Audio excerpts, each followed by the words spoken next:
Pensa num filme com muito pânico, desespero, dor e sofrimento. É esse. Os personagens são tão chatos que você acaba torcendo pro assassino matar eles logo. É uma das protagonistas mais f***onas que eu já vi. E acabou contraindo um vírus que começou a devorar sua pele. Fala pessoal, sejam bem-vindos a mais um vídeo do Terrorífico. Eu sou a Jess. E no vídeo de hoje eu trago para vocês a parte 3 de filmes de terror e suspense dos anos 2000.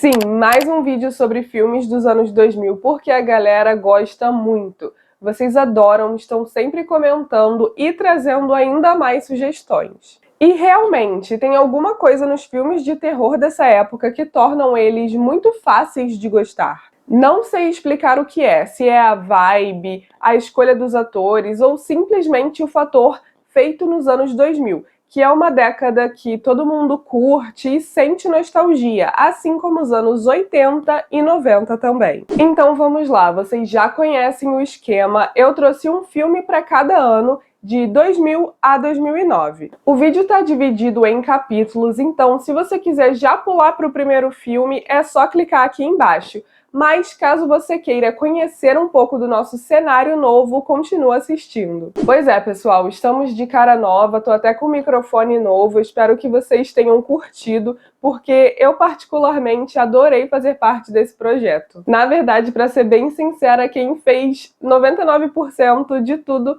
foi o Leonardo, que fica atrás das câmeras, e para quem não sabe, é o meu marido. Quisemos trazer um ambiente novo, mais bonito para vocês curtirem ainda mais os vídeos aqui do canal. E tudo nesse cenário novo tem um significado. Nada que tá aqui é por acaso. Cada decoração, cada peça, cada referência a filme ou série é porque eu gosto mesmo. Não vou apresentar cada espacinho para vocês, eu quero, na verdade, que vocês deixem nos comentários me dizendo o que vocês acharam, qual referência você gostou mais, se você reconheceu alguma coisa ou outra que você também curte. Então, sem mais delongas, e me desculpem também pela voz meio anasalada, eu tô um pouquinho resfriada, vamos dar início à nova fase do canal Terrorífico com o filme Intrigas, de 2000. Ele segue um trio de amigos universitários que decidem espalhar um rumor pelo campus, um rumor que eles mesmos criaram para ver até onde isso vai. Mas essa ação resulta em graves consequências e a situação foge do controle. Esse é, na verdade, um thriller psicológico com temática jovem e bem dramático. Eu não dava nada por ele quando assisti pela primeira vez, mas me surpreendeu e eu achei muito bom, embora talvez possa ser um pouco previsível e clichê. O elenco é gigantesco no quesito celebridades. Por exemplo, nós temos aqui a Cersei Lannister, o Ciclope, Daryl Dixon e a Penny Lane. Ou seja, a atuação é um ponto que não vai deixar a desejar, disso você pode ter certeza. Já a trama trata de um assunto pesado e complicado, então não espere nenhum tipo de conforto dela, afinal é um thriller psicológico, né, galera? Mas o final, apesar de não ser nada muito profundo, compensa e eu gostei bastante. Seguimos com O Dia do Terror, de 2001. Esse slasher fala sobre um grupo de mulheres que são perseguidas por um assassino que usa uma máscara de cupido alguns dias antes do Dia dos Namorados. Então, como eu acabei de falar, tem algo nos filmes de terror dos anos 2000 que tornam eles muito fáceis de gostar, e principalmente se for slasher. E esse é um ótimo exemplo disso, na minha opinião. Desde o começo você já se envolve totalmente na vibe e já sabe de cara que vai ser um filme muito legal. O andamento é consistente e as mortes são ótimas, assim como o final. Adoro reviravoltas que acontecem no último minuto, te deixando boquiaberto e sem reação. Esse é um slasher de respeito e mega subestimado. Esse elenco também tem grandes nomes, particularmente se você já foi fã de Grey's Anatomy e em algum momento da sua vida vai reconhecer dois rostos bem familiares. Mas elas não são as únicas, tá? Ah, e nem se fala da trilha sonora, um elogio à parte que eu faço aqui. Como eu já comentei na parte 2, filmes de terror dessa época costumam acertar muito na escolha das músicas, e esse não foi diferente. Rob Zombie, Deftones, Linkin Park, Disturbed, só pauleira sensacional. Agora, em 2002, Cabana do Inferno. Um grupo de amigos aluga uma cabana na floresta e lá eles se tornam vítimas de um vírus aterrorizante que vai consumindo os infectados de forma sangrenta. Eu acho esse aqui bem maneiro, não é parado em momento algum e traz momentos tensos, nojentos e assustadores. Mas também tem cenas bestas e tentativas duvidosas de fazer graça. O prólogo pode parecer meio chato, mas é tudo em preparo para o banquete macabro que virá depois. Contém violência extrema, gore e um senso de humor peculiar. Tudo bem apropriado ao vir da mente de Eli Roth, aqui em sua estreia diretorial, sendo apoiado por grandes diretores como Quentin Tarantino, David Lynch e Peter Jackson. Desde então, ele vem se consolidando no gênero ao trazer mais títulos aclamados para a mesa, como, por exemplo, O Albergue 1 e 2. A ideia para esse filme veio a partir de uma situação que o próprio diretor passou, na qual ele fez uma viagem para a Islândia e acabou contraindo um vírus que começou a devorar sua pele. Vários elementos do roteiro foram inspirados por seus filmes de terror favoritos, como O Massacre da Serra Elétrica e Uma Noite Alucinante. Então, assim, a gente sabe que não está assistindo nada de inovador ou revolucionário, mas ele ainda traz um sabor próprio, ao mesmo tempo em que presta uma bela homenagem a tudo que a gente gosta. Em 2003 temos Alta Tensão. O filme segue duas amigas que vão passar férias na casa de campo de uma delas. Porém, na mesma noite da chegada, um assassino invade a residência, mata os pais e sequestra uma das garotas. Logo, cabe à amiga resgatá-la. Esse filme deixa qualquer um nervoso e faz muito jus ao nome.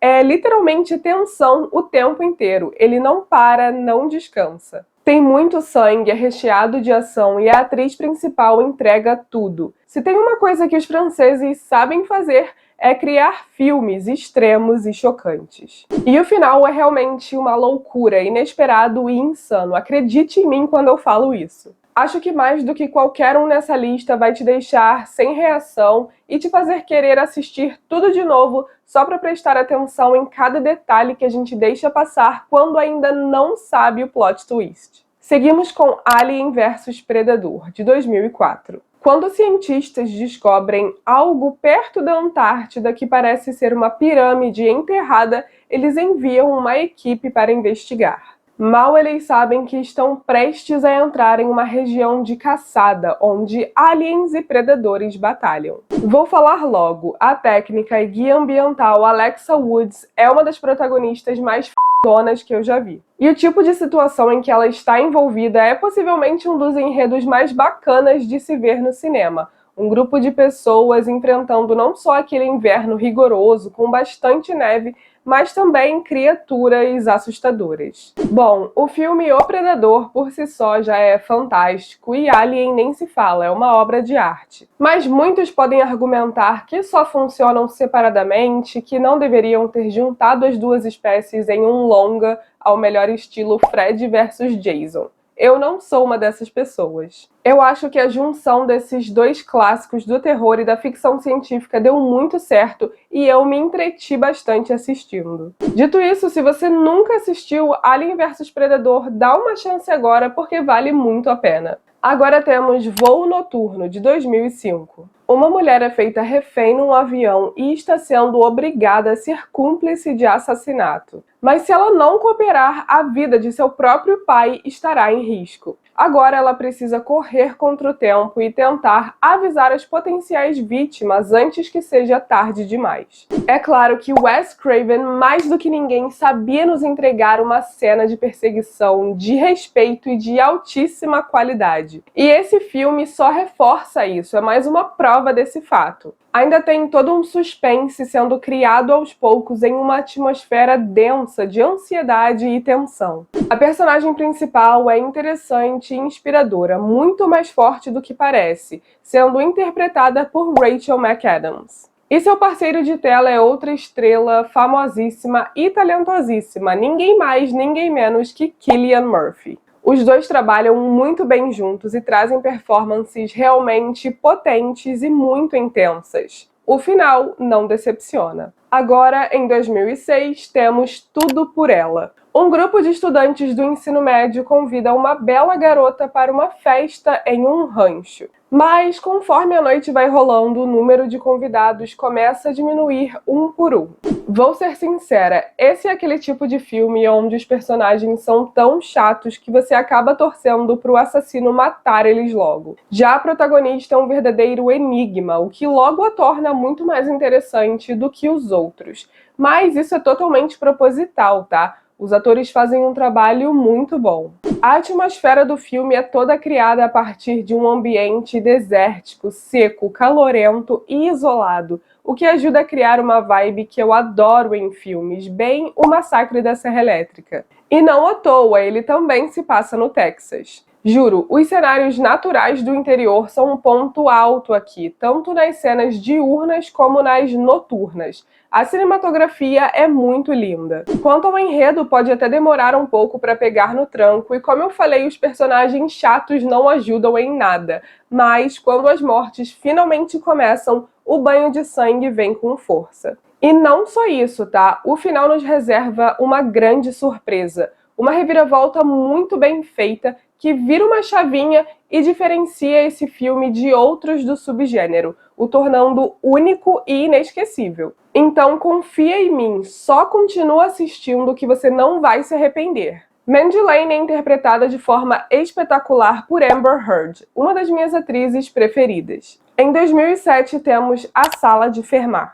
4 matemáticos são aprisionados em uma sala que aos poucos começa a diminuir de tamanho, onde eles precisam resolver enigmas para conseguir escapar. Esse filme é muito bom, e eu lembro que quando eu assisti eu ficava dando pausa o tempo inteiro para tentar eu mesma resolver os desafios propostos aos personagens. Adoro filmes que se passam em um único local, onde pessoas aleatórias que acabaram de se conhecer precisam aprender a trabalhar em conjunto e cooperar para sobreviver. E esse aqui ainda tem um mistério muito tentador, com um suspense bem construído que nos fisga logo de primeira. Mas ao contrário de outros filmes do subgênero que tentam se bancar em cima de gore e reviravoltas, esse trabalha mais a lógica, a tensão e o desenvolvimento dos personagens, com quase nenhuma violência, o que é um diferencial. O final também é bem satisfatório, vale a pena conferir.